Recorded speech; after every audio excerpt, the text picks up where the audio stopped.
Alright, and now to start processing the collard greens, I'm going to start just by giving them a good rinse and washing them off real good, which is their first washing.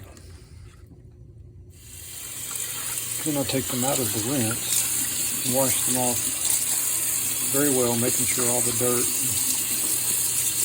spider webs and leaves and things like that are completely off of them. Now they're ready to be cut up. And the way I do it is I start cutting down the center, and then I fold one time to de-vein, remove the vein, then I make some cuts long ways.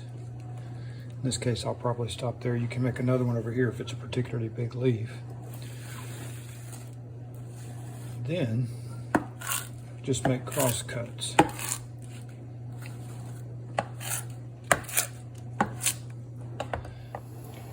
Since I plan to freeze these greens, what I'm first going to do is blanch them. So the first thing you do is get a pot of water boiling and have your greens cut up and washed and ready to go.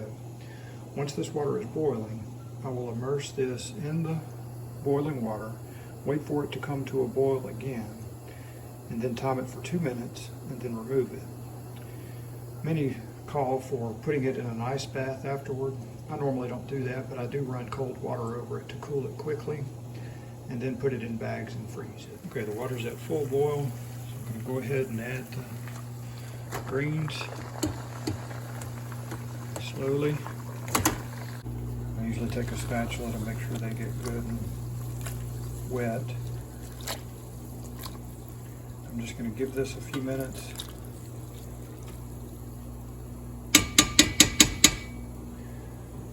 Until it's boiling again, and that's when I'll start the 2-minute timer. Alright, now it's back to a rolling boil, so I'm starting my 2-minute timer. I just pulled them off.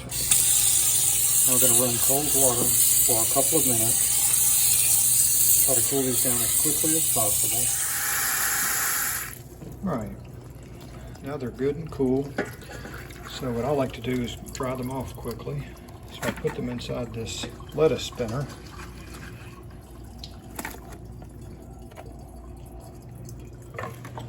And you put the lid on the lettuce spinner.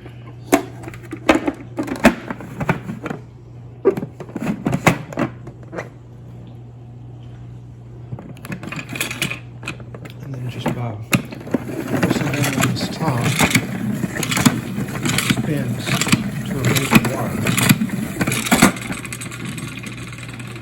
And I'll do that several times until it's good and dry, and then it'll be ready for the bags.